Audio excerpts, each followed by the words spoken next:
ఇడుపులపాయలోని వైఎస్ఆర్ ఘాట్ వద్ద వైఎస్ జగన్ నివాళి అర్పించారు. పూర్తి వివరాలు మా ప్రతినిధి మూర్తి అందించడానికి ఇడుపులపాయ నుంచి సిద్ధంగా ఉన్నారు.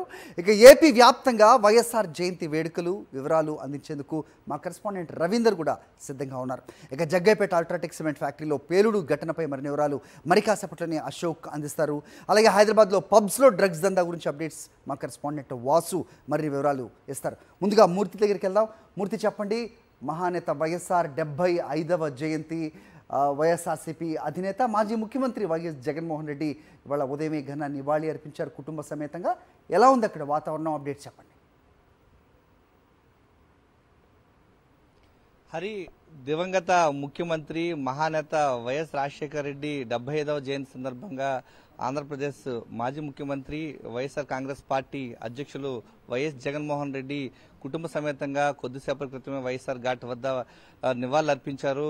ఏదైతే ఆంధ్రప్రదేశ్ రాష్ట్రంలోనే కాదు, దేశవ్యాప్తంగా ఇటు దేశ విదేశాల్లో కూడా వైఎస్ఆర్ 75వ జయంతి వేడుకలు జరుగుతున్న నేపథ్యంలో ఈరోజు ఆంధ్రప్రదేశ్ రాష్ట్ర వ్యాప్తంగా వైఎస్ఆర్ కాంగ్రెస్ పార్టీ ఆధ్వర్యంలో కూడా భారీ ఎత్తున వైఎస్ఆర్ జయంతి వేడుకలు నిర్వహించేందుకు సన్నద్దమవుతుంది. ఈరోజు వైఎస్ఆర్ కాంగ్రెస్ పార్టీ ఇచ్చినటువంటి పిలుపులో భాగంగా వైఎస్ఆర్ కాంగ్రెస్ పార్టీ శ్రేణులు, నాయకులు, కార్యకర్తలు ఈరోజు రాష్ట్ర వ్యాప్తంగా ఈరోజు వైఎస్ఆర్ 75వ జయంతి వేడుకలు పాల్గొంటూ ఉన్నారు. కొద్దిసేపటి క్రితమే వైఎస్ జగన్మోహన్ రెడ్డి యొక్క పులివెందుల 3 రోజుల పర్యటనలో చివరి రోజు వైఎస్ఆర్ ఘాట్ వద్ద యొక్క నివాళులర్పించి కుటుంబ సమేతంగా వచ్చి ఆయన నివాళులర్పించారు. ప్రత్యేక ప్రార్థనలు నిర్వహించారు. అనంతరం ఈ యొక్క రోడ్డు మార్గం గుండా వైఎస్ఆర్ కడప జిల్లా ఎయిర్పోర్టుకు చేరుకుని ఆయన తిరుగు ప్రయాణం అయ్యారు. ఏదైతే 3 రోజుల పర్యటనలో వైఎస్ఆర్ కాంగ్రెస్ పార్టీ శ్రేణులకు, నాయకులకు, కార్యకర్తలకు దిశానిర్దేశం చేస్తూ ఓటమి తర్వాత ఎలాంటి ఇబ్బందులు లేకుండా ఏదైతే కొండంత ధైర్యాన్ని నూరు పోస్తూ ఈరోజు వైఎస్ఆర్ కాంగ్రెస్ పార్టీ కార్యకర్తల్లో నూతన ఉత్తేజాన్ని నింపారు. ప్రధానంగా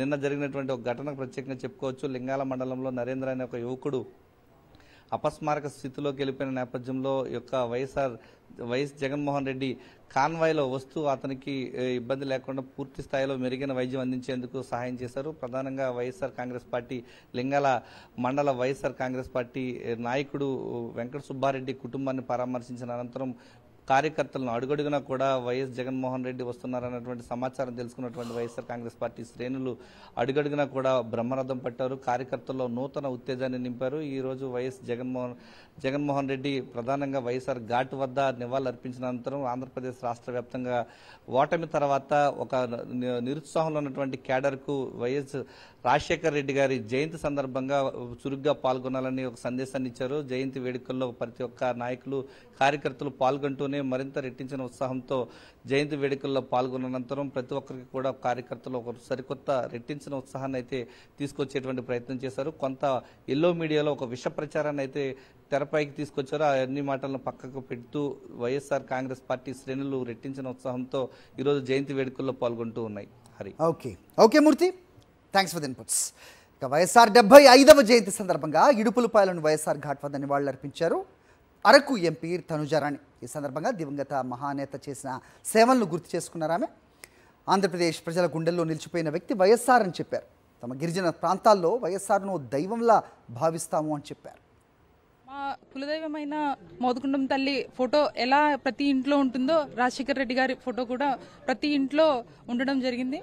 అయితే మా గిరిజన ప్రాంతానికి ఎస్పెషల్లీ పోడు భూములకి పట్టాలు అందించడం కానీ ఇలా ఎన్నో మంచి కార్యక్రమాలు చేపట్టారు. గిరిజన ప్రాంతంలో ప్రజలందరూ కూడా రాజశేఖర రెడ్డి గారిని దైవంగా భావిస్తున్నాము.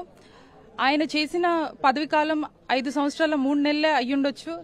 కాకపోతే ఆయన చేసిన మంచి పని మాత్రం ప్రతి ఒక్కరి గుండెల్లో లోతుల్లో ఉన్నాయని గర్వంగా చెప్పగలరు. రాజశేఖర రెడ్డి గారు ఖచ్చితంగా ఉంటారని.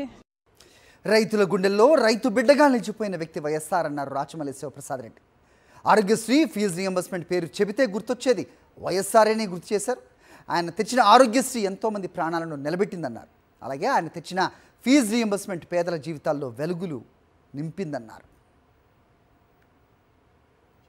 ఆయనే అసలు మనుషుల యొక్క ప్రాణాలకు విలువ ఇయ్యలే ఏ ప్రభుత్వాలు కూడా. పేదవారికి ఒక జబ్బు వస్తే 2 లక్షలు లేక మరణించే పరిస్థితి ఉంటే ఆయన ఆరోగ్యశ్రీ పథకాన్ని పరిచయం చేసి ఈరోజు అందరికీ ఆయుష్ పోసినాడు. అందుకే రాజశేఖర రెడ్డి మరణించినా కానీ మన గుండెల్లో బ్రతికే ఉన్నాడు. పిల్లలు చదివే పుస్తకాల్లో అక్షరాల్లో ఉన్నాడు. రైతులు వేసే పంట పొలాల్లో ఆయన ఉన్నాడు. మన ఆరోగ్యం విషయంలో ఆయన ఉన్నాడు. ప్రతి చోట రాజశేఖర రెడ్డి బ్రతికే ఉన్నాడు. అందుకే రాజశేఖర రెడ్డి గొప్ప. ఈ రాష్ట్రంలో వ్యవసాయాన్ని గురించి పట్టించుకునేవాడు లేడు. రైతులకు కనీసమైన గౌరవాన్ని ఇచ్చిన పరిస్థితి లేదు. రైతు సమస్యల గురించి మాట్లాడిన వాళ్ళు లేడు. రాజశేఖర రెడ్డి 2004లో ముఖ్యమంత్రి అయిన తర్వాతనే వ్యవసాయమే అన్నిటికంటే ప్రధానమైన రంగము. అది బాగా ఉంటేనే రాష్ట్రం బాగుంటుంది, దేశం బాగుంటుంది. రైతులు చాలా గొప్పవాళ్ళు. జై జవాన్ జై కిసాన్ అనే మాటకు నిజమైన అర్థం చెప్పినవాడు రాజశేఖర రెడ్డి. అందుకే ఆనాటి నుంచే రైతుల యొక్క ప్రాముఖ్యతను 2004 నుంచే ప్రారంభమైంది. రైతుల హృదయాలలో ఎప్పుడూ రాజశేఖర రెడ్డి రైతు బిడ్డగా మాత్రమే మిగిలిపోయినాడు.